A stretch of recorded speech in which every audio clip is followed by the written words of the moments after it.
What's up, guys? So in today's video, I want to showcase a recent purchase that I made. So this is an H&R XM177E1 clone. This clone is very accurate to the originals, even down to the markings on the gun itself. It even has the markings for full auto, which obviously it cannot actually go into full auto mode, but it does have the markings for it because they want to make this as accurate as possible. Also has the markings saying that it is property of the US government, which of course it's not, but that's what they would come with originally from the factory. So I found that to be very cool.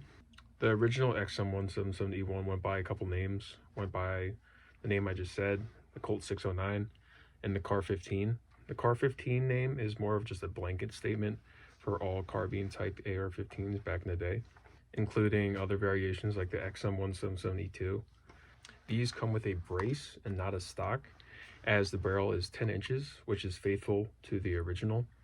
If you were to put a stock on this gun, then you would have to tell the ATF and get a $200 tax stamp to put a stock on this. So I'm fine with the brace. I don't think I'm going to put a stock on it. But like I said, this is proportionally faithful to the original. The barrels on the XM177E1 were 10 inches, and this one is 10 inches. The original E1 obviously did not come with a brace from the factory. It came with a collapsible stock, and I believe it was the first in a series of rifles that came with collapsible stocks, which is interesting regarding firearms history. So a bit of history about who used these weapons. They were mainly used during the Vietnam War by groups like the MACV-SOG, helicopter pilots, 101st Airborne. Those are some of the people that would use this rifle. They had problems with reliability since the barrel was too short, so they switched over to the XM177E2, and that added 1.5 inches of barrel length, which increased its reliability.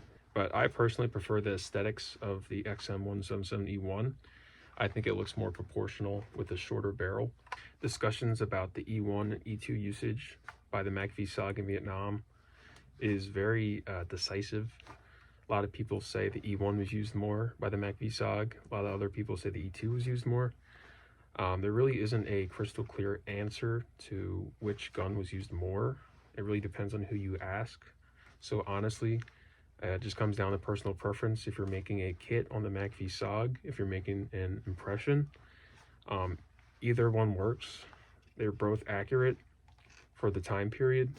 So I went and chose the E1 for many different reasons, but either one you can use for impressions and have it be accurate. It really doesn't matter that much. So I hope you guys enjoyed the video, and I hope you guys learned something.